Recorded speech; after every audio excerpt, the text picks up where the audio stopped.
Hello बच्चों, आज हम लोग क्लास 9th का पहला चैप्टर धर्म युद्ध के बारे में जानेंगे, जो कि एक कहानी है ना। तो देखते हैं क्या है। कहानी का नाम है धर्म युद्ध, जिसे अर्जुन देव चरण जी ने लिखे हैं, है ना। आगे देखते हैं, इस कहानी के समरी आज देखते हैं, है ना। तो चलिए शुरू करते हैं। तो समरी इस प्रकार है।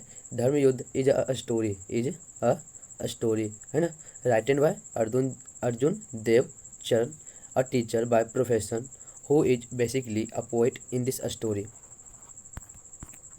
The writer has details focused on the uncharitably orthodox attitude of the society towards women. There is a young girl named Padma who is educated through religious scriptures and wants to know about the position of the women in the society.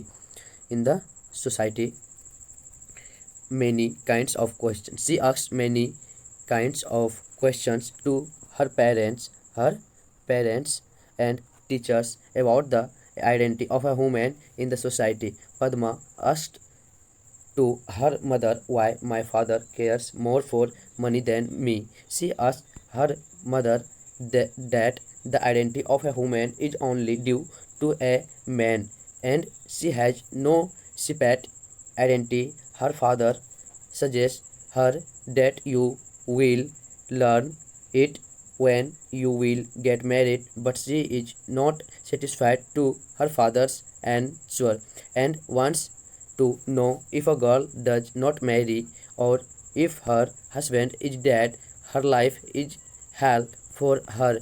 If it is that is not just. तो इस कहानी में इस कहानी का जो शब्द यानी कि अर्थ है वह इस प्रकार है कि धर्म युद्ध पेशे से शिक्षक क्या है, पेशे से शिक्षक है, यानी कि प्रोफेशन व टीचर, है ना, जो कि मूलतः कवि है। क्या है? कवि है। अर्जुन देव चरण द्वारा लिखित एक कहानी जिसका नाम धर्म युद्ध है ना। इस कहानी में लेखक ने समाज में औरतों के प्रति कठोर और रूढ़िवादी अवधारणाओं पर प्रकाश डाला है। किस पर प्रकाश डाला है?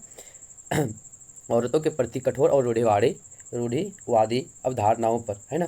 इस कहानी में पद्मा नाम की एक युवा बालिका है ना, यहाँ पे, है ना। There is a young girl named Padma who is educated through religion scriptures, यानी कि यह जो पद्मा है, यह पद्मा एक युवा बालिका है जो कि धार्मिक ग्रंथों को पढ़कर शिक्षित हुई है। किसको पढ़ करके? धार्मिक ग्रंथों को। किसको पढ़ करके? धार्मिक ग्रंथ करके, जी। समाज में औरतों की स्थिति के बारे में जानना चाहती है। पद्मा समाज में जो औरत की स्थिति है, यानी कि औरत की क्या भूमिका होती है समाज में, उसके बारे में पद्मा जानना चाहती है ना। वह अपने माता पिता और शिक्षकों से औरत की पहचान के संबंध में अनेक प्रकार के सवाल पूछती है। अनेक प्रकार के सवाल पूछती है। She asks many kinds of questions to her parents and teachers about the identity of a woman in the society, है ना। Padma asks to her mother why my father cares more for money than me, यानी कि पद्मा जो है वह अपने माता पिता और शिक्षकों से औरत की पहचान के संबंध में अनेक प्रकार के सवाल पूछती है। पद्मा अपनी माँ से पूछती है कि मेरे पिताजी मुझसे अधिक पैसों की चिंता क्यों करते हैं, है ना। यहाँ पे था ना, Padma asked to her mother why my father cares more for money than me, यानी कि पद्मा बोलती है कि माँ, मेरे जो पिताजी हैं वो मुझसे ज़्यादा पैसों की चिंता क्यों करते हैं, है ना। आगे देखते हैं, आगे क्या है। Society, Padma asked to her mother, ये तो हो गया line. She asked her mother that the identity of a women is only due to a man, है ना। वह अपनी माँ से वह अपनी माँ से पूछती है कि एक औरत की पहचान मर्दों के कारण ही है और उसकी अपनी अलग कोई पहचान नहीं है। उसकी अपनी अलग कोई पहचान नहीं है। उसके पिताजी सलाह देते हैं कि जब तुम्हारी शादी हो जाएगी तब तुम इसे समझ जाओगे, यानी कि पद्मा के जो पिताजी हैं वो पद्मा को समझाते हैं कि जब तुम्हारी शादी हो जाएगी तो तुम समझ जाओगे, परंतु वह अपने पिताजी से सहमत नहीं है और वह अपने पिताजी से जानना चाहते हैं कि यदि किसी लड़का की शादी नहीं होती है या उसका पति मर जाता है तो उसका जीवन उसके लिए नरक हो जाता है। यदि ऐसा है तो यह न्याय संगत नहीं है।